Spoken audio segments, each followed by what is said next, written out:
सहना भवतु सहनौ भुनक्तु सह वीर्यङ्करवावहै तेजस्विनावधीतमस्तु मा विद्विषावहै। ॐ शान्ति शान्ति शान्तिः। शङ्करं शङ्कराचार्यं केशवं बादरायणं सूत्रभाष्यकृतौ वन्दे भगवन्तौ पुनः पुनः। ईश्वरो गुरुरात्मेति मूर्तिभेदविभागिने व्योमवद्व्याप्तदेहाय दक्षिणामूर्तये नमः।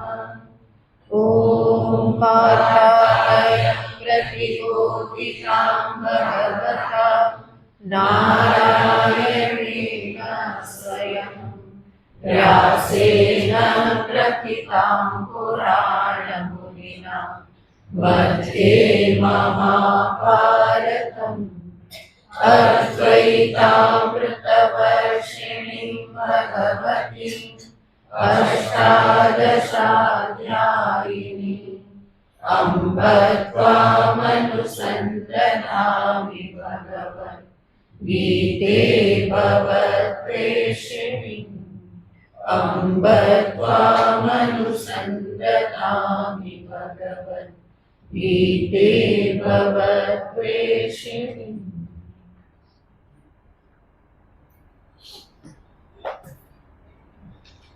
बारहमा अध्यायના છેલ્લા 20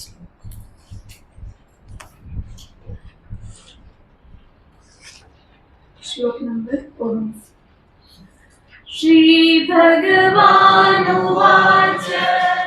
तुल्यनिन्दास्तुतिर्मौनी सन्तुष्टो येन केनचित् अनिकेतस्थिरमतिः भक्तिमान् मे प्रियो नरः ये तु धर्म्यामृतमिदं यथोक्तं पर्युपासते सत्प्रमाणां मत्परमा भक्तास्तेतीव मे प्रियाः।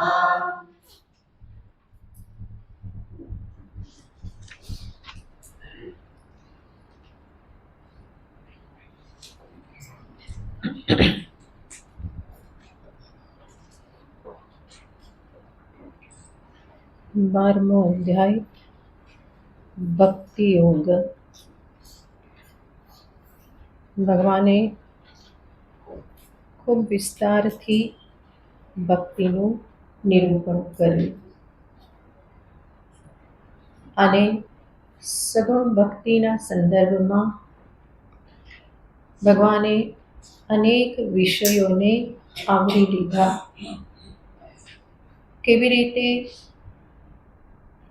સગુણ ઈશ્વરની ઉપાસના થાય, કેવી રીતે એમાં ભગવાન સ્વયં સહાય કરે, કેવી રીતે ભગવાનમાં પોતાના મન બુદ્ધિને લગાવવા ભક્તિના સોપાનો એક પછી એક ભગવાને દર્શાવ્યા અને છેલ્લે ભગવાને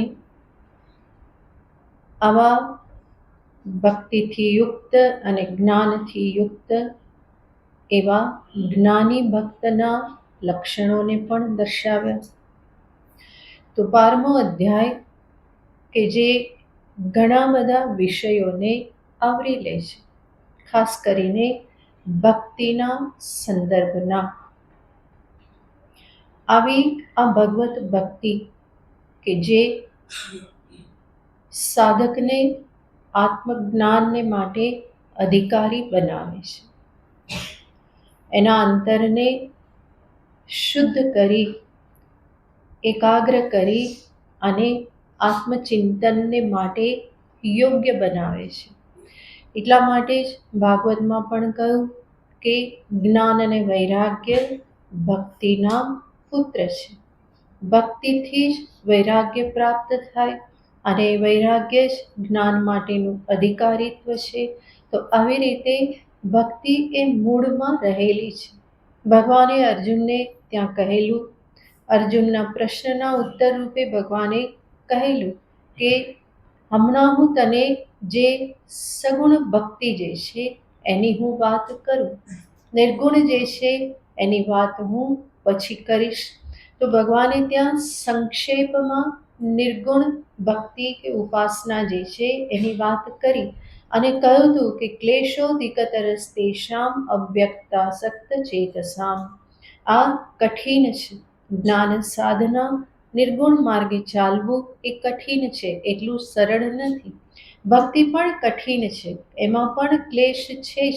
પણ જ્ઞાન કેવું છે તો કે અધિક ક્લેશ, વધારે કઠિન છે. એવું જે જ્ઞાન જે છે એનું નિરૂપણ 12મા અધ્યાયમાં ભગવાને વિસ્તારથી નથી કર્યું. ત્યાં ભક્તિનું વિસ્તારથી નિરૂપણ કર્યું. સગુણ ઈશ્વર એ ઈશ્વરને પ્રાપ્ત કરવાનો માર્ગ, આ બધું ભગવાને દર્શાવ્યું.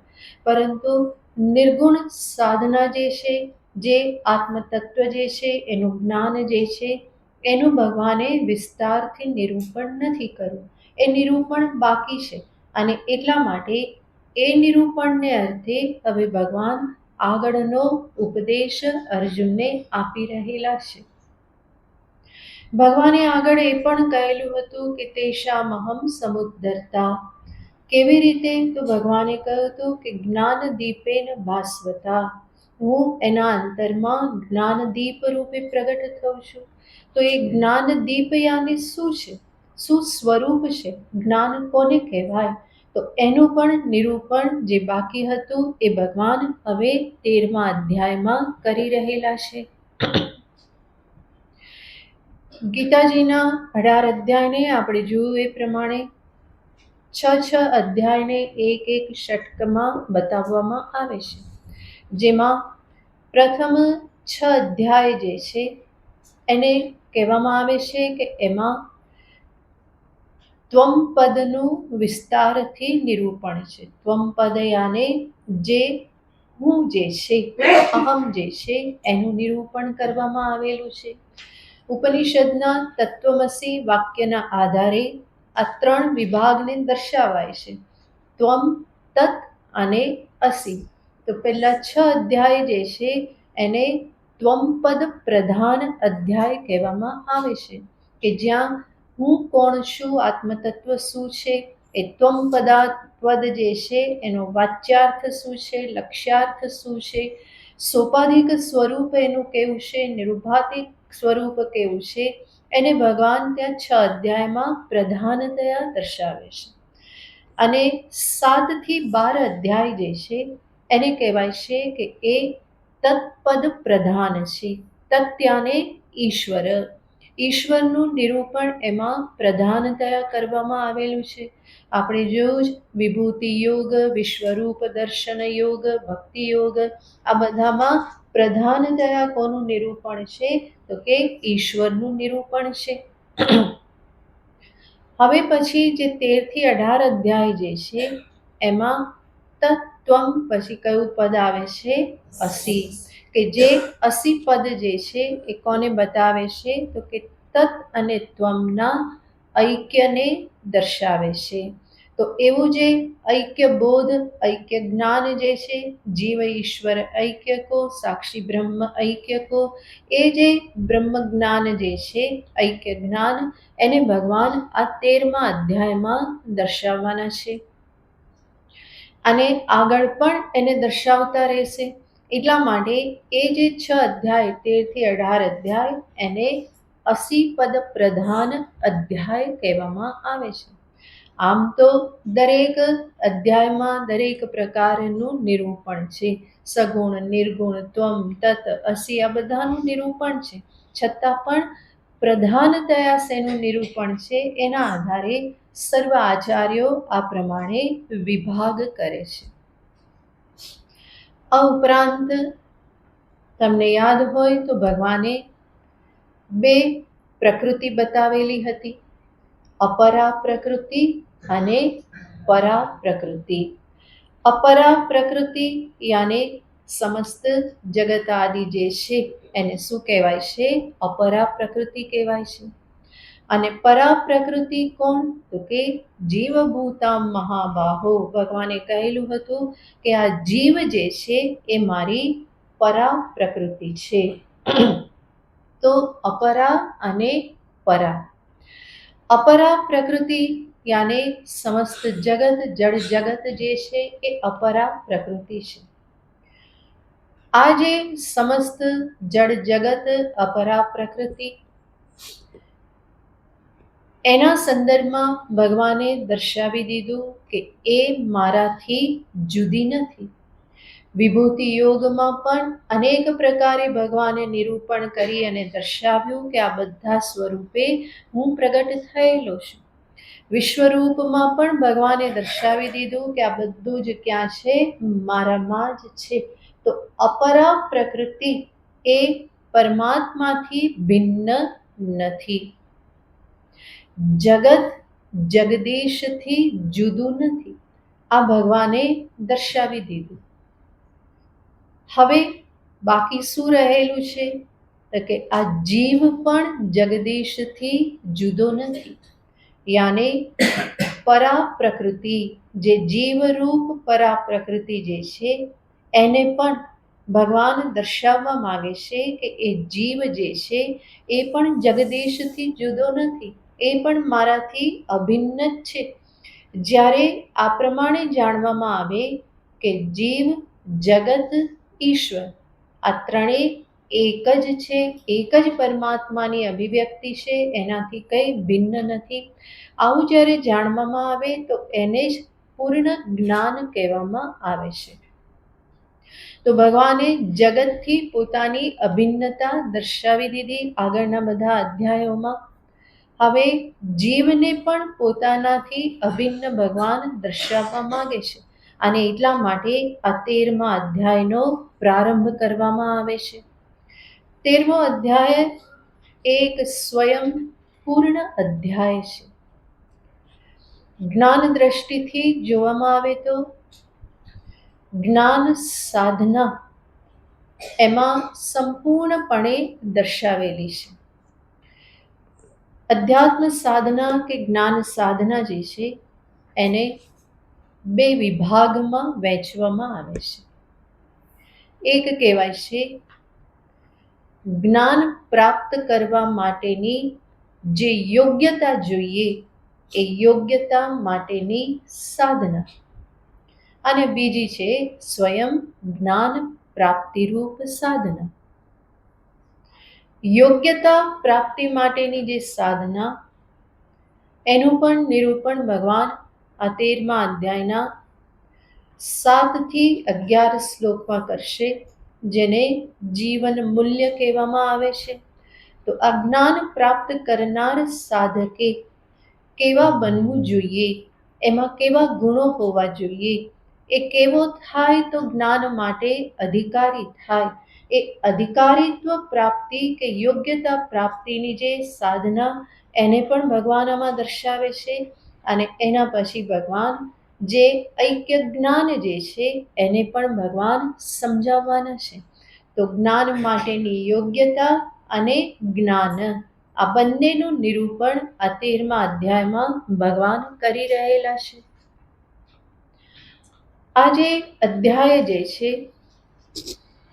એ આમ તો ભગવાનના વચનથી જ પ્રારંભ થાય છે, પરંતુ કોઈ કોઈ જગ્યાએ અર્જુનના પ્રશ્નથી એનો પ્રારંભ કરવામાં આવે છે, જે તમારી બુકમાં નહીં હોય, પરંતુ ક્યાંક ક્યાંક આ રીતે એક શ્લોક પ્રક્ષિપ્ત કરવામાં આવે છે.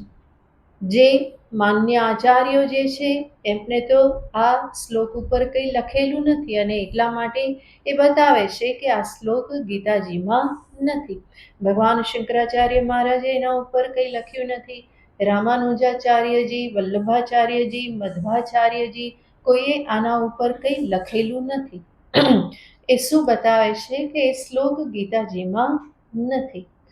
પણ જે કાશ્મીરી શૈવ આદિ જે મત જે છે એમાં આ શ્લોકનો ઉલ્લેખ છે કે જેમાં અર્જુન પ્રશ્ન પૂછે છે અને એ પ્રશ્નના ઉત્તર રૂપે ભગવાન 13મા અધ્યાયમાં એ ઉપદેશ આગળ વધારે છે. તમારી બુકમાં નહીં હોય પણ હું અહીંથી બોલાવું છું. એકદમ સહેલો શ્લોક છે, સાંભળીને બોલજો. ઓમ શ્રી પરમાત્મને નમઃ. ઓમ શ્રી પરમાત્મને નમઃ. અથ ત્રયોદશોऽધ્યાયઃ. અથ ત્રયોદશોऽધ્યાયઃ. અર્જુન ઉવાચ. અર્જુન ઉવાચ. પ્રકૃતિં પુરુષં ચૈવ પ્રકૃતિં પુરુષં ચૈવ ક્ષેત્રં ક્ષેત્રજ્ઞમેવ ચ ક્ષેત્રં ક્ષેત્રજ્ઞમેવ ચ એતत् વેદિતુમિચ્છામિ. એતદ્ વેદિતુમિચ્છામિ. જ્ઞાનં જ્ઞેયં ચ કેશવ. જ્ઞાનં જ્ઞેયં ચ કેશવ. અર્જુન ઉવાચ.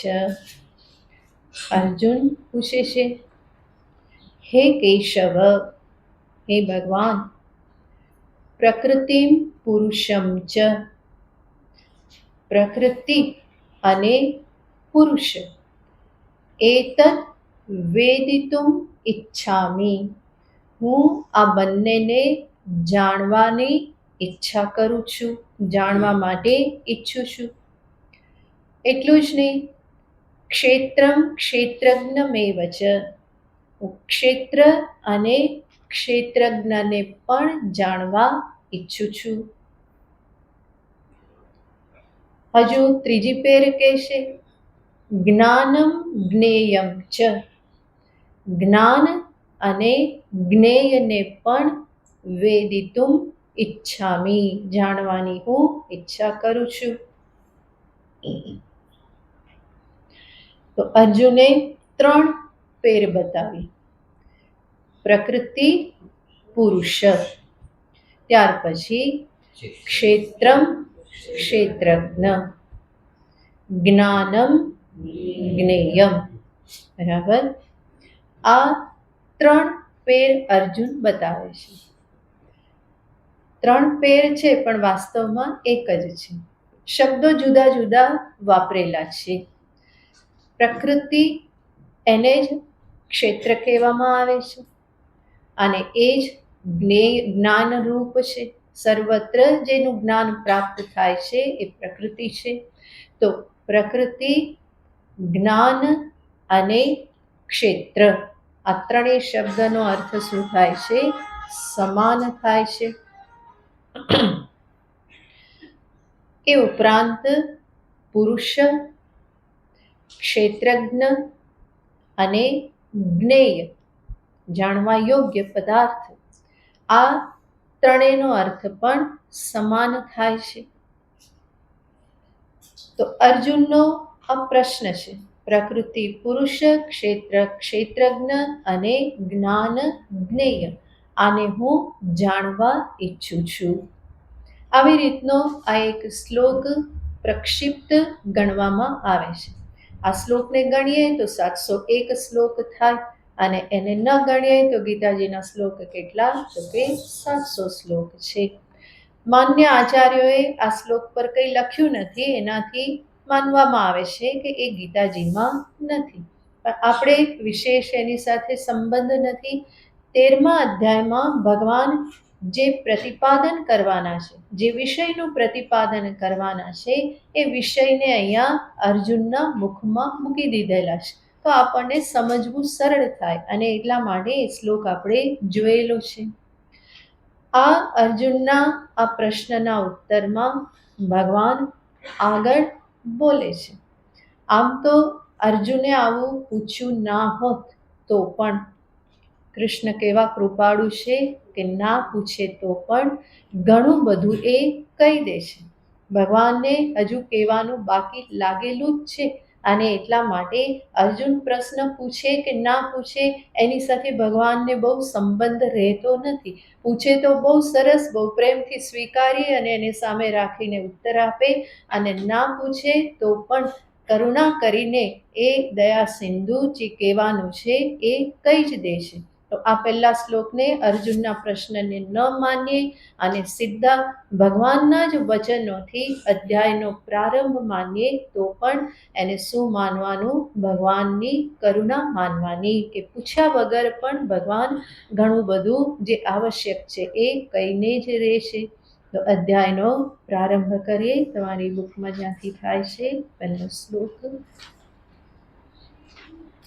શ્રી ભગવાનુવાચ श्रीभगवानुवाच ઇદં શરીરં કૌન્તેય इदं शरीरं कौन्तेय ક્ષેત્રમિત્યભિધીયતે क्षेत्रमित्यभिधीयते एतद्यो वेत्ति तं प्राहुः एतद्यो वेत्ति तं प्राहुः क्षेत्रज्ञ इति तद्विदः क्षेत्रज्ञ इति तद्विदः इदं शरीरं कौन्तेय क्षेत्रमित्यभिधीयते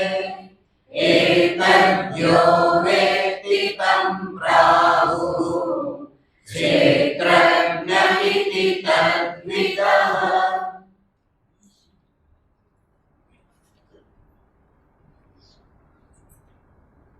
આપણા શાસ્ત્રમાં, ઉપનિષદ કે ગીતામાં જે પણ ઉપદેશ આપવામાં આવેલો છે એ સર્વ ઉપદેશ જીવના પોતાના અનુભવનું વિશ્લેષણ કરાવીને આપવામાં આવે છે. જીવ પોતે જે અનુભવી રહેલો છે એના ઉપર જ એને વિચાર કરતો કરવામાં આવે છે. પહેલાં પણ આપણે જોયેલું હતું કે ઉપનિષદ પણ આપણી જાગ્રત, સ્વપ્ન, સુષુપ્તિ અવસ્થા આને ધ્યાનમાં રાખી અને કેટલો બધો વિચાર કરાવે છે. તો જેનો આપણે અનુભવ કરીએ છીએ એ અનુભવનું જ વિશ્લેષણ કરાવી અને શાસ્ત્ર સત્ય સુધી પહોંચાડવાનો પ્રયત્ન કરે છે. અહીંયા પણ ભગવાન જે વાત કરી રહેલા છે ત્યાં પણ ભગવાન અનુભવને જ સામે રાખી અને અર્જુનને દર્શાવે છે. કે છે, હે કૌંતેય, ઇદં શરીરમ ક્ષેત્રમ ઇતિ અભિધીયતે. આ શરીર જે છે એને ક્ષેત્ર એ પ્રમાણે કહેવામાં આવે છે. એતદ્યો વેત્તિ तं પ્રાહુઃ. અને આ શરીરને જે જાણે છે, તમ ક્ષેત્રજ્ઞ ઇતિ પ્રાહુઃ. એને જાણનારા, તદ્વિદઃ જાણનારા એવા મહાપુરુષો એને ક્ષેત્રજ્ઞ એ પ્રમાણે એને કહે છે. તો શરીરને ક્ષેત્ર કહેવામાં આવે છે અને એને જે જાણનારો છે એને શું કહેવામાં આવે છે? ક્ષેત્રજ્ઞ એ પ્રમાણે કહેવામાં આવે છે. અહીંયા વિચાર કરીએ તો ભગવાન આ શરીર માટે શબ્દ વાપરે છે ઇદમ શરીરમ. ઇદમ યાને આ. શરીરને માટે ભગવાન આ શબ્દ વાપરે છે, ઇદમ શરીરમ. આપણો જે અનુભવ જે છે, જીવ હંમેશા શું કરે છે? અનુભવ કરે છે. સમસ્ત જગતનો એ અનુભવ કરે છે. જ્યારે કહેવામાં આવે કે અનુભવ કરે છે, તો એની સાથે બીજી બે વસ્તુ જોડાયેલી હોય છે. એક તો જેનો અનુભવ કરે છે, જેને સંસ્કૃતમાં કહેવાય અનુભાવ્ય, અનુભવનો વિષય. જેનો એ અનુભવ કરે છે એને કહેવાય અનુભાવ્ય. જેમ કે આ પર્પલ ક્લિપ છે, આ પુસ્તક છે, આ ઓરેન્જ વસ્ત્ર છે, આવી રીતે એ જાણે છે, અનુભવ કરે છે. તો આ બધા જ શું કહેવાય? અનુભાવ્ય. બરાબર, અનુભવનો વિષય.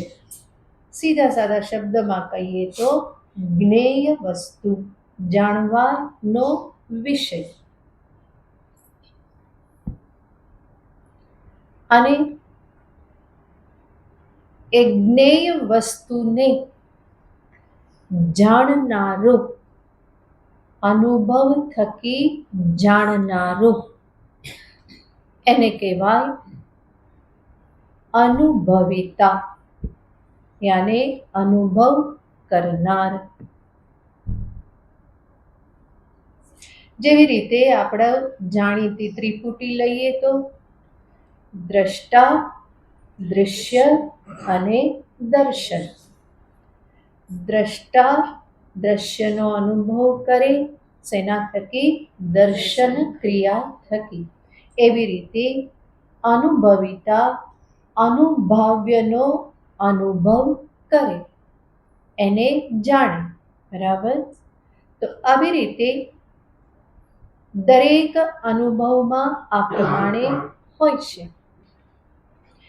અનુભવનો એક વિષય હોય અને અનુભવનો જાણનારો હોય. તો અનુભાવ્ય અને અનુભવિતા, અનુભવ કરનાર. શબ્દ જ ખાલી મોટો છે, અર્થ એનો એકદમ સમાન છે. જેને જણાય છે એ અને જે જાણનારો, આને જ કહેવાય અનુભાવ્ય અને અનુભવિતા. જેને દ્રષ્ટા અને દ્રશ્ય કહેવામાં આવે. તો આ જે વિવેક જે છે એ ભગવાન અહીંયા કરાવવા માંગે છે. દ્રષ્ટા દૃશ્ય વિવેક. અને સામાન્ય મનુષ્ય એટલું તો જાણે જ છે કે જે મારા અનુભવમાં આવે છે એ હું નથી. એટલા માટે એને એવો ઉપદેશ આપવો પડતો નથી કે તું આ અનુભવમાં આવનારું જગત નથી. કોઈએ કહેવું પડે છે? નથી કહેવું પડતું, કારણ કે એવું કોઈ માનતું પણ નથી કે આ અનુભવાતું જગત, આ બધા વિષયો એ હું છું, એવું તો એને ભાન થતું નથી. એ હંમેશા આ ક્લિપથી પોતાને કેવો જાણે છે? બોલું? હા, થોડું બોલશો તો જાગ્રત રહેશો. આ ભક્તિ યોગમાંથી સીધું આ ચાલુ થઈ ગયું.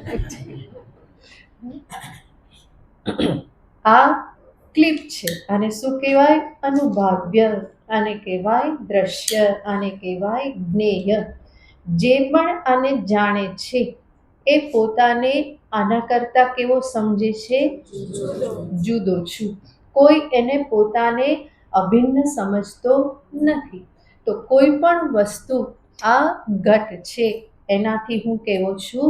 જુદો છું. આ પુસ્તક છે એનાથી હું જુદો છું.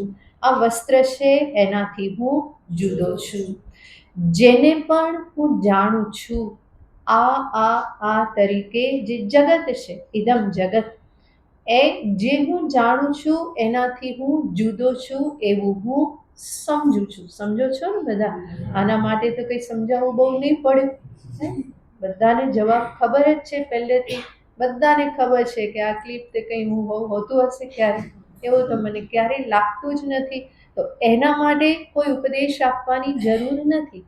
આ જગતના વિષયો ઇદમ તરીકે અનુભવમાં આવતા આ બધા વિષયો જેને હું જાણું છું એનાથી હું જુદો છું, આટલા જ્ઞાનવાળો તો હું છું જ, આટલો જ્ઞાની તો હું છું જ, બરાબર? આથી હું જુદો છું. એટલું જ નહીં, જે કંઈ પણ મારું મારું મારું કહું છું એનાથી પણ હું કેવો છું? જુદો છું. આ પુસ્તક આ છે, સાથે સાથે મારું છે. આ વસ્ત્ર સાથે સાથે મારા વસ્ત્ર. તો જે મારું છે એનાથી પણ હું કેવો છું? જુદો છું. આ પણ ભાન છે. જ્ઞાન તો બહુ બધું છે અને છતાં પણ શું કરે છે મનુષ્ય? આંખ આડા કાન કરે છે. બધી ખબર છે, બધાને આ બધી ખબર છે અને છતાં પણ કોને પકડી રાખે છે? હું શરીર. આ શરીરને આ કહીએ છીએ કે નહીં? કહેવામાં આવે જ છે, વડીલો શું કે આ શરીર હવે ચાલતું નથી, આ શરીર હવે ચાલતું નથી. એને મારું પણ કહીએ છીએ. મારું શરીર સ્વસ્થ છે, મારું શરીર દુખે છે. આ બંને શરીરની સાથે પ્રયોગ થાય છે. આ શરીર મારું શરીર અને છતાં એ હું. તો આ મૂર્ખામી, આ ભ્રમ મનુષ્ય જાળવી રાખવા માટે છે. સમજતો હોવા છતાં પણ આ શરીરમાં, મારા શરીરમાં એ શું કરે છે? હું ભાવ કરે છે.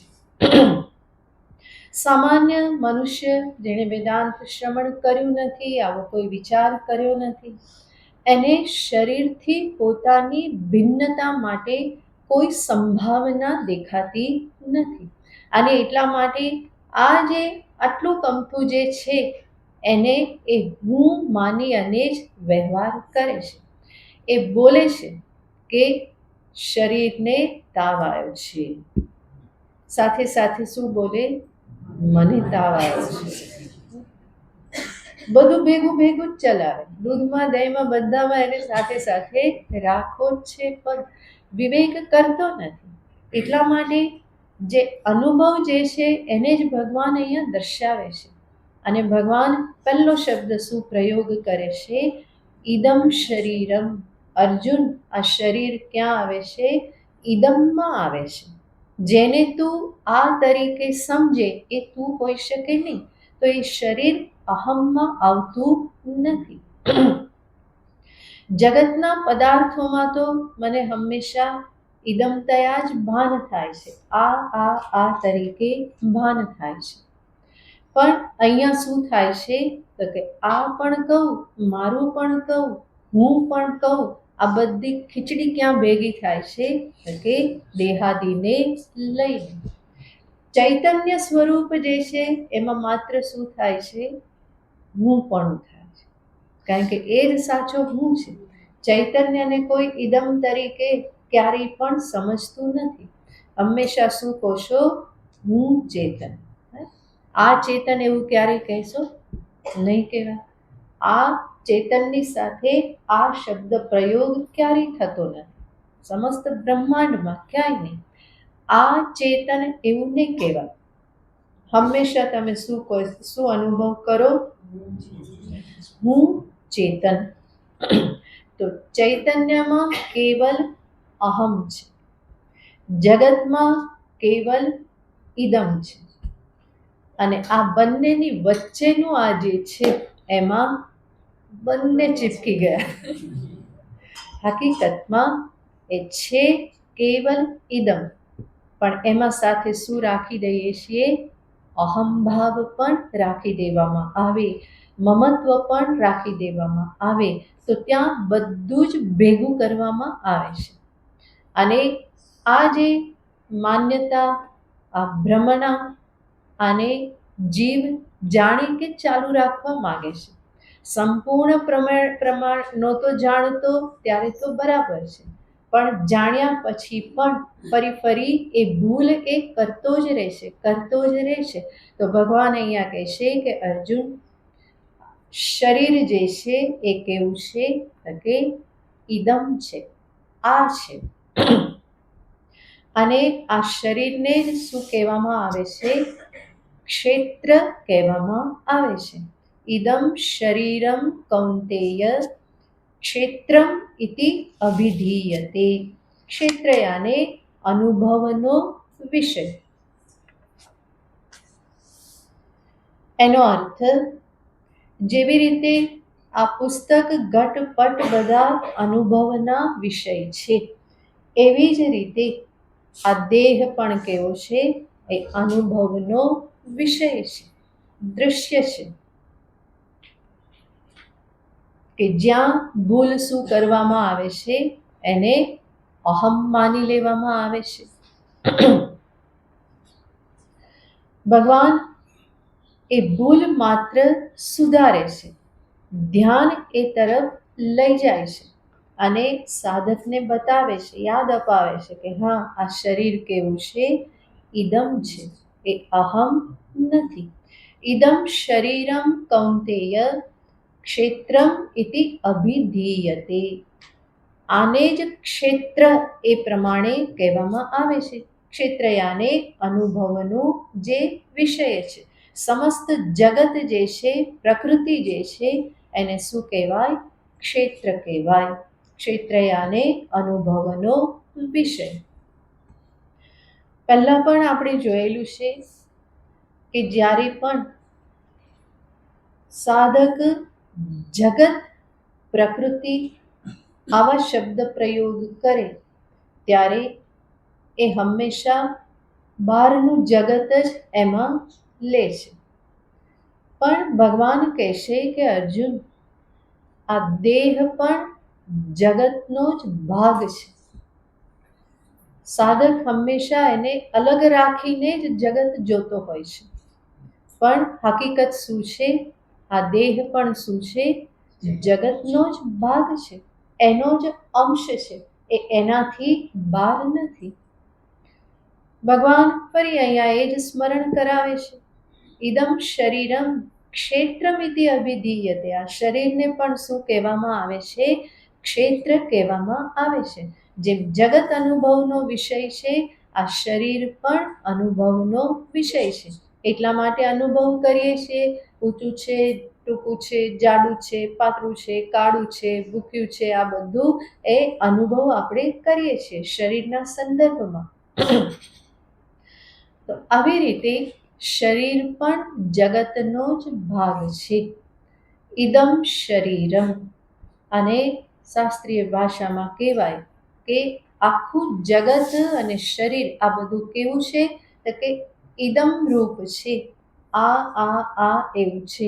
એને શાસ્ત્રીય ભાષામાં કહેવાય કે સમસ્ત જગત ઇદંતા સ્કંદિત છે. ઇદંતા સ્કંદિત યાને ઇદંતા યાને આપણું. બધામાં શું રહેલું છે? આ. એને કેવી રીતે આપણે જાણીએ છીએ? આ તરીકે, હું તરીકે જાણતા નથી. તો એ ઇદમતા યાને ઇદમ હોવાપણું, આ હોવાપણું. સમસ્ત જગત આવી ઇદંતાથી છવાયેલું છે. યાને જગત ક્ષેત્ર એ કેવું છે? ઇદમ રૂપ જ છે, એ ક્યારેય પણ અહમ નથી. તો બાહ્ય જગત અને આ શરીર સહિત આ બધું જ શું છે? ક્ષેત્ર જ છે, બધું જ ઇદમ છે. ત્યાં ક્યાંય પણ અહમતા રહેલી નથી. તો ઇદમ શરીરમ કૌંતેય ક્ષેત્રમ ઇતિ અભિધીયતે. આ બધું જ ક્ષેત્ર રૂપ છે. ક્ષેત્ર શબ્દનો અર્થ શું થાય? તો ભગવાન શંકરાચાર્યજી મહારાજ ભાષ્યમાં અનેક પ્રકારે ક્ષેત્ર શબ્દને દર્શાવી દે છે. સર્વપ્રથમ તો એ કહેશે કે ક્ષયાત ક્ષેત્રમ. ક્ષય યાને જેનો ક્ષય થાય. શરીર કેવું છે? જેનો ક્ષય થાય છે. અને એટલા માટે એને શું કહેવાય છે? ક્ષેત્ર કહેવામાં આવે છે. શરીરનો દિન પ્રતિદિન શું થતું જાય છે? ક્ષય થતો જાય છે. તો એવા શરીરને ક્ષયાત ક્ષેત્રમ, અને બીજી રીતે પણ દર્શાવવામાં આવે છે કે જે ક્ષય કરે એ અર્થમાં લેવામાં આવે છે. શ્રુ હિંસાયામ, એનાથી ક્ષય ધાતુ, ક્ષય શબ્દને લઈ અને આચાર્યો દર્શાવે છે કે જે શરીર જીવને પોતાની સાથે એક કરી અને પ્રતિક્ષણ જે એને મારતું રહે છે, હિંસા કરતો રહે છે. કોની? જીવની. જીવ બિચારો એમાં ફસાતો જ રહે છે, ફસાતો જ રહે છે. તો એનો ક્ષય વારંવાર શું થતું રહેશે? તો કે વારંવાર એની હિંસા થતી રહેશે. જીવ છે તો કોણ? તો કે સર્વવ્યાપક પરમાત્મ સ્વરૂપ છે. અજર અમર સચ્ચિદાનંદ ઘન પરમાત્મ સ્વરૂપ છે, ચૈતન્ય ઘન છે. પણ એવા જીવને શરીર શું કરે છે? તો કે પોતાની સાથે એક કરી અને એને વારંવાર સંસારને માટે રડાવતો રહે છે, વારંવાર એની જાણે કે હિંસા કરતો રહે છે. તો આવી રીતે ક્ષયાત ક્ષેત્રમ. બીજું કહેવામાં આવે છે ક્ષરણાત ક્ષેત્રમ. ક્ષરણાત, જેવી રીતે ક્ષરયાને બધું ક્ષરિત થવું, જેવી રીતે માટલામાં પાણી ભરે તો માટલું સ્રવે, એનું પાણી અંદરથી બહાર જાણે કે સ્રવે છે, આવે છે. એવી રીતે આ માટલું પણ કેવું છે? દેહરૂપી માટલું પણ એવું જ છે. એમાંથી કંઈ ને કંઈ ક્ષરણ થતું રહેશે, નીકળતું જ રહેશે, નીકળતું જ રહેશે. બધા જ છિદ્ર જે છે એમાંથી કંઈ ને કંઈ નીકળતું રહેશે. મલ, મૂત્ર, આંસુ જે પણ, એ બધું નીકળતું રહેશે. અને આખા શરીરના રોમ રોમ જે છિદ્ર છે એમાંથી પસીનો પણ સ્રવતો રહેશે, જાણે કે માટલું જેમ સ્રવે એવી રીતે આ શરીર પણ કેવું છે? એમાં ક્ષરણ થતું રહેશે, કંઈ ને કંઈ એમાંથી નીકળતું રહેશે, નીકળતું રહેશે. તો ક્ષરણાત ક્ષેત્રમ. આવી રીતે ક્ષર થતું હોવાથી, ક્ષરણ થતું હોવાથી પણ એને શું કહેવામાં આવે છે? ક્ષેત્ર કહેવામાં આવે છે. ત્રીજું કહેવામાં આવે છે ક્ષતત્રાણાત ક્ષેત્રમ. ક્ષત યાને ઘા, તલવાર આદિનો ઘા કરવામાં આવે ને તો એને શું કહેવાય? ક્ષત કહેવાય. એ ક્ષતાત, ક્ષતત્રાણાત, એવા ઘાથી, મારથી જે બચાવે એને શું કહેવાય? ક્ષેત્ર કહેવાય. ક્ષતાત પતનાત ત્રાયતે ઇતિ ક્ષેત્રમ. સંસ્કૃત યાદ ના રહે તો ચિંતા ના કરતા, પણ અમને બોલવાની ટેવ ને એના વગર આમાંથી આગળ નહીં વધાય. એટલે તમારે એટલું સહન કરવું પડે, પણ તરત એનું ગુજરાતી આવે જ છે, બરાબર? તો ક્ષતત્રાણાત એનો અર્થ છે ક્ષતથી જે ત્રાણ કરે, રક્ષા કરે, બચાવે. ઘાથી જે બચાવે એને શું કહેવાય? ક્ષેત્ર કહેવાય. શરીરમાં કેવી રીતે લાગુ પડે? તો કે આ શરીર જ છે કે જે જીવને ભગવત પ્રાપ્તિ કરાવીને, આત્મજ્ઞાન થકી મોક્ષ પ્રાપ્ત કરાવીને જીવનું આ સંસારથી, આ ઘાથી રક્ષણ કરે છે. દેહ જે છે એ ધર્મ સાધન છે. એનો યોગ્ય રીતે માનવ દેહનો ઉપયોગ કરી ભગવત ભક્તિપૂર્વક આત્મજ્ઞાન પ્રાપ્ત કરવામાં આવે તો આ દેહ જ શું બની રહેશે?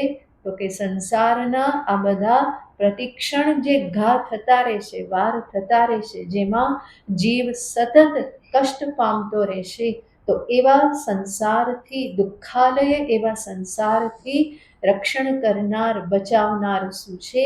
આ માનવ દેહ છે.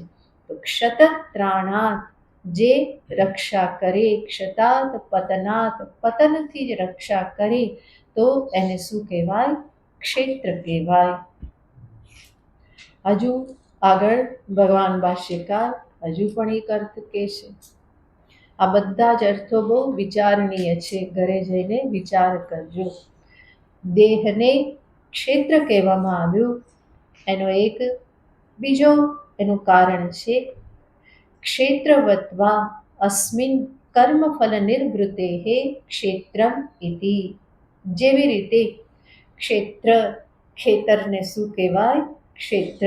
એ ક્ષેત્રનું જ અપભ્રંશ થઈને શું થયું છે? ખેતર થયું છે. મૂળ શબ્દ શું છે? ક્ષેત્ર છે ને. આ અમારું ક્ષેત્ર છે આપણે કહીએ ને, આ તમારું ક્ષેત્ર, આ મારું ક્ષેત્ર, એનો અર્થ આ તમારી જગ્યા, અમારી જગ્યા, જમીન જે ક્ષેત્ર, ખેતર જે છે.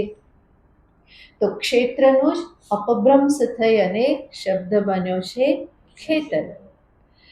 ખેતરમાં શું થાય? તો કે ખેતરમાં વાવણી થાય અને એનાથી ફળ પ્રાપ્ત થાય. જે પણ વાવો એનું ફરી પાછું ફળ પ્રાપ્ત થાય. આ દેહ જે છે એ પણ એક ખેતર સમાન છે. આમાં પણ જીવ શું કરે છે? તો કે કર્મ કરે છે, કર્મની વાવણી કરે છે અને પછી કર્મફળને પ્રાપ્ત કરે છે. આ શરીર જ છે કે જેના થકી નવા નવા કર્મ થતા જાય છે. માનવ દેહમાં જ કર્માધિકાર છે. માનવ દેહમાં કરેલા કર્મ જે છે એનો હિસાબ રહેશે અને એ જ કર્મના ફળ સ્વરૂપે ફરી આ સંસાર એને પ્રાપ્ત થતો રહેશે. અનેક દેહ પ્રાપ્ત થાય છે, એ દેહમાં સુખ દુઃખ આદિ કર્મ ફળ રૂપે પ્રાપ્ત થાય છે. તો આ દેહ કેવો છે? તો કે એક પ્રકારે આમાં કર્મની વાવણી થાય છે અને કર્મફળ એના થકી પ્રાપ્ત થાય છે. તો આવી રીતે આ દેહ જે છે એ ખેતર સમાન છે, ક્ષેત્ર સમાન છે. એટલા માટે એને શું કહેલું છે? તો કે ક્ષેત્ર કહેલું છે. માનવ દેહમાં થયેલા કર્મ એ જીવના હિસાબમાં હંમેશા લેવામાં આવે છે. અન્ય યોનિઓ એ ભોગ યોનિ છે. અન્ય યોનિમાં નવા કર્મ કરવાની કોઈ સંભાવના નથી. જે કરેલા છે એનો ભોગ માત્ર કરવાનો છે.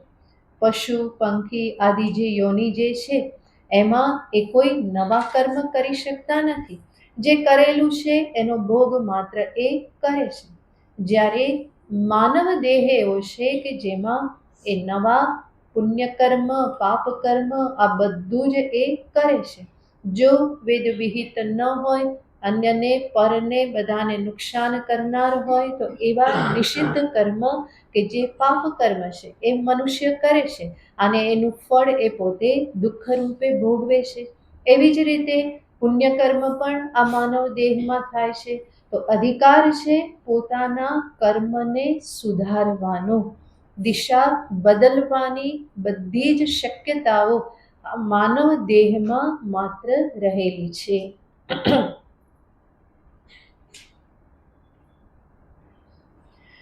પણ તકલીફ હંમેશા ત્યાં છે કે કહેવામાં આવે છે સુભાષિતમાં કે મનુષ્ય પુણ્યનું ફળ સુખને ઝંખે છે પણ પુણ્ય કરતો નથી. પાપનું ફળ દુઃખને એ ઈચ્છતો નથી અને વધારે જીવનમાં શું કરે છે? પાપ કરે છે. તો પુણ્યસ્ય ફલમ ઈચ્છન્તિ, એનું ફળ ઈચ્છે છે પરંતુ પુણ્ય કરતો નથી. તો માનવે આ સમજવાનું છે. શાસ્ત્ર સત્સંગ આપણને આ સમજાવે છે કે જીવનમાં કરવા જેવું શું છે. ધર્મ કર્મ, સત્કર્મ, પુણ્ય કર્મ કરવા જેવા છે કે જેના થકી જીવની આ દિશા જે છે એ પરિવર્તિત થાય અને આ બધું આ માનવ દેહમાં જ સંભવ છે. એટલા માટે કહેવામાં આવે કર ભલા તો હોગા ભલા. જેવું વાવો એવું પામો. તો એ માનવ દેહમાં જ સંભવ બનવાનું છે. તો એવું એક ક્ષેત્રરૂપ ખેતરરૂપ આ માનવ શરીર છે. એટલા માટે ભગવાને અહીંયા કહ્યું ઇદમ શરીરમ હે કૌંતેય ક્ષેત્રમ ઇતિ અભિધીયતે. ઇદમ શરીરમ આ બધું જ કેવું છે? ઇદમ રૂપ છે. આ શરીર મારું શરીર, મારી આંખ, મારો કાન, મારું મન, મારા પ્રાણ, મારી બુદ્ધિ બધે જ શું લાગે છે? મારું મારું મારું લાગે છે. અને આ તરીકે પણ આપણે ફરી પાછા એનો પ્રયોગ કરતા હોય છે. આપણે કહીએ છીએ કે આ આંખનું કરવું શું? હે, તો આ આંખનું કરવું શું આપણે આ તરીકે કહીએ જ છીએ. ફરી કહીએ છીએ કે આ મન એવું ખરાબ છે, તો મનને ફરી શું કહીએ છીએ? આ કહીએ છીએ. આ બુદ્ધિ આજ તો બરાબર ચાલી, રોજ આવું ચાલતી હોય તો બુદ્ધિને પણ આ કહીએ, મારી કહીએ. આ બધું જ ક્ષેત્ર રૂપ છે, બધું જ ઇદમ છે, ક્ષેત્ર રૂપ છે. તો પછી હું કોણ છે? તો એને આગળ ભગવાન કહે છે એતત યહ વેત્તિ. એતત ક્ષેત્રમ આ ક્ષેત્રને જે જાણે છે. એતત યહ વેત્તિ આને જે જાણે, જે જાણનારો જે છે એને ક્ષેત્રજ્ઞ ઇતિ પ્રાહુઃ. એને શું કહેવામાં આવે છે? ક્ષેત્રજ્ઞ એ પ્રમાણે કહેવામાં આવે છે. જે જાણનારો જે છે. જેવી રીતે ઘટને જાણનારો શું કહેવાય? ઘટજ્ઞ. બરાબર, ઘટને જાણનારો ઘટજ્ઞ. એવી રીતે પટને જાણનારો પટજ્ઞ. એવી રીતે ક્ષેત્રને જાણનારો ક્ષેત્રજ્ઞ. સર્વને જાણનારો સર્વજ્ઞ. તો બહુ સિમ્પલ છે, સંસ્કૃત બહુ સરળ ભાષા છે. તો ક્ષેત્રજ્ઞ ઘટજ્ઞની જેમ ક્ષેત્રને જાણનારો એને શું કહેવાય? ક્ષેત્રજ્ઞ. ભગવાન કહે છે કે આ શરીર ક્ષેત્ર છે અને એને જાણનારો. ફરી ભગવાન જ્યારે આવું કહે તો અંદર મનમાં શું થશે? એ જાણનારો તો હું જ છું. એને જાણનારો કોઈ બીજો? ફરી તમે કહો કે આને તો આ બીજો જાણે છે, બરાબર, બીજો જાણે છે, પણ તું જાણે છે કે નહીં? એટલા માટે તને દોડાને કોઈ કાળો કે તો કેવું લાગે છે? ના ના, હું તો કેવો છું, હું તો ગોરો છું. તો તું જાણે જ છે શરીરને. તો ભગવાન કહે છે આ શરીરને જાણનારો, શરીર આદિને જાણનારો, ઇદંતા સ્કંદિતા સમસ્ત જગતને જાણનારો જે છે એને શું કહેવાય છે? ક્ષેત્રજ્ઞ ઇતિ પ્રાહુઃ. એને જાણનારા એવા વિદ્વાનો, જ્ઞાનીજનો એને કયા શબ્દથી કહે છે? તો કે ક્ષેત્રજ્ઞ શબ્દથી કહે છે. ક્ષેત્રથી ક્ષેત્રજ્ઞને અલગ ભગવાને દર્શાવ્યું. આ છે ક્ષેત્ર અને જાણનારો છે ક્ષેત્રજ્ઞ. ક્ષેત્ર શરીર કે જગત આદિ કેવા છે? તો કહે છે એ ઇદમ છે. ત્યાં કર્મ કર્મફળનો સંબંધ છે. ક્ષેત્રજ્ઞમાં એ છે નહીં. શરીર સંબંધી એ નથી, અશરીરી છે, શરીરથી ભિન્ન છે. બરાબર. આને જાણનારો, ક્લિપને જાણનારો કેવો છે? ક્લિપથી ભિન્ન છે. પુસ્તકને જાણનારો પુસ્તકથી જુદો, ઘટને જાણનારો ઘટથી જુદો, શરીરને જાણનારો શરીરથી જુદો. એનો અર્થ એ શરીર નથી. એ શરીર નથી તો કેવો છે? અશરીરી, જેનું કોઈ શરીર નથી. ક્ષેત્ર શરીર છે અને ક્ષેત્રજ્ઞ અશરીરી છે, એના સ્વરૂપમાં શરીર જેવું કંઈ છે નહીં. એને જાણનારો ક્ષેત્રજ્ઞ છે. શરીર એના સ્વરૂપમાં આવતું નથી. એ કેવો છે તો કે એને જાણનારો છે. જાણનારો દ્રષ્ટા હંમેશા દૃશ્યથી કેવો હોય? જુદો હોય. તો હું શરીરને જાણું છું, બાળપણનું શરીર, યુવા શરીર, પ્રૌઢ શરીર, વૃદ્ધ શરીર, આને હું જાણું છું. એ બદલાતું રહે છે, પરિવર્તન પામે છે. એની પાછળ એને જાણનારો શરીરની સાથે સાથે વૃદ્ધ થયો, થોડોક તો થયો હશે ને, થોડુંક તો થવું જોઈએ, કારણ કે શરીર આટલું બધું મોટું થઈ ગયું, વૃદ્ધ થઈ ગયું, 70, 80, 90 વર્ષનું, તો ક્ષેત્રજ્ઞ પણ કેવો થવો જોઈએ? થોડોક તો મોટો થવો જોઈએ, કંઈક તો હોવું જોઈએ. નહીં, એમાં કોઈ ફેર પડતો નથી. તો શરીર આદિ વિકારવાન છે. એને જાણનારો એનાથી જુદો, જેમાં કોઈ વિકાર આવતો નથી. જે બાળપણમાં હું હતો, યુવાનીમાં એ જ હું છું, વૃદ્ધાવસ્થામાં પણ એ જ હું છું, અને આગળ પણ એ જ રહેવાનું છે. એટલા માટે ઘણા બધા વડીલો કહેતા હોય, આ શરીરમાં આટલું છે, બાકી આપણે બરાબર જ છીએ. આ ઘૂંટણમાં થોડી તકલીફ છે, બાકી આપણે કેવા કે બરાબર જ છીએ. તો એ ઘૂંટણમાં છે, આપણે કેવા છીએ? એ ઘૂંટણ નથી ને ઘૂંટણની તકલીફ આપણામાં નથી. આવા શબ્દ પ્રયોગ આપણે કરીએ છીએ, આપણા અનુભવમાં જ આ પ્રમાણે આપણે બોલીએ છીએ. તો એને જ આપણે જોઈ અને સત્ય સુધી પહોંચવાનું છે. તો હું શરીરથી જુદો, શરીરને જાણનારો ક્ષેત્રજ્ઞ, સર્વનો અનુભવ કરનારો અને અનુભવના વિષયોથી સંપૂર્ણ વિલક્ષણ, એનાથી અલગ, એનાથી એકદમ જ જુદો એવો હું, એને જ ભગવાન અહીંયા શું કહે છે?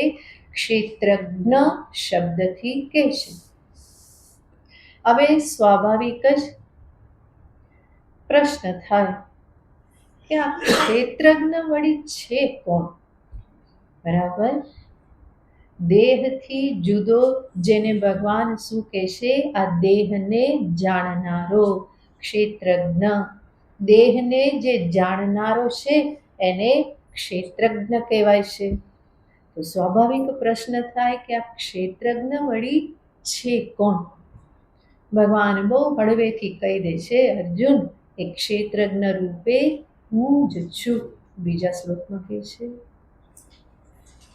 ક્ષેત્રજ્ઞં ચાપि માં વિદ્ધિ, ક્ષેત્રજ્ઞં ચાપि માં વિદ્ધિ, સર્વક્ષેત્રેષુ ભારત, સર્વક્ષેત્રેષુ ભારત, ક્ષેત્રક્ષેત્રજ્ઞયોર્જ્ઞાનम्, ક્ષેત્રક્ષેત્રજ્ઞયોર્જ્ઞાનम्, યત્તજ્ઞાનં મतं મમ, યત્તજ્ઞાનં મतं મમ, ક્ષેત્રજ્ઞં ચાપि માં વિદ્ધિ, સર્વક્ષેત્રેષુ ભારત, ક્ષેત્રક્ષેત્રજ્ઞયોર્જ્ઞાનम्, યત્તજ્ઞાનં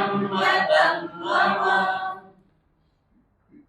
ભગવાન કહે છે, હે ભારત, ક્ષેત્રજ્ઞં ચ અપી મામ વિદ્ધિ. ક્ષેત્ર રૂપે તો હું છું જ, ભગવાને બતાવી દીધું. સમસ્ત જગત મારાથી અભિન્ન નથી, તો ક્ષેત્ર રૂપે તો હું છું જ. હવે ભગવાન શું કહે છે? ક્ષેત્રજ્ઞં ચ અપી મામ વિદ્ધિ. આ ક્ષેત્રજ્ઞ રૂપે તો હું જ છું, મને જ જાણ. કેટલું સરસ વચન છે. ભગવાન જ છે, જેને હું તરીકે સમજું, એ હકીકતમાં કોણ છે? ભગવાન જ છે, ઈશ્વર પરમાત્મા જ છે, ચૈતન્ય સ્વરૂપ, સર્વને જાણનારા. તો તો ભગવાન કહેશે ક્ષેત્રજ્ઞમ ચ અપી મામ વિદ્ધિ હે ભારત. અર્જુનને સંબોધન છે ભારત. ભરત વંશમાં ઉત્પન્ન એવા હે અર્જુન, ભરતવંશી ભારત. ભગવાન આવું સંબોધન કરીને કહેશે કે ભરતવંશીઓનો હંમેશા સ્વભાવ શું રહ્યો છે? શત્રુનો સંહાર કરવો, વિજય પ્રાપ્ત કરવો. ભગવાન કહેશે અજ્ઞાનરૂપી શત્રુનો તું સંહાર કરવાને માટે સમર્થ છે અને એ જ મુખ્ય શત્રુ છે, એનો સંહાર કર. ભગવાન ભારત સંબોધનથી આવું અર્જુનને સૂચિત કરે છે. તો કહેશે કે ક્ષેત્રજ્ઞ રૂપે તો હું જ રહેલો છું. આ જ મહાવાક્ય સ્થાનીય વાક્ય છે. મહાવાક્ય યાને જેમાં ઐક્યનો ઉપદેશ આપવામાં આવે. તો ભગવાને કહી દીધું જે ક્ષેત્રજ્ઞ તું, એ તું રૂપે કોણ રહેલ છે? હું જ રહેલો છું. મને જ એ સ્વરૂપે તું જાણ. આગળનું પછી જોઈશું. ઓમ પૂર્ણમદ પૂર્ણમિદં પૂર્ણાત પૂર્ણમુદચ્યતે પૂર્ણસ્ય પૂર્ણમાદાય પૂર્ણમેવાવશિષ્યતે. ઓમ શાંતિ શાંતિ શાંતિ. હરિ ઓમ શ્રી ગુરુભ્યો નમઃ. હરિ ઓમ.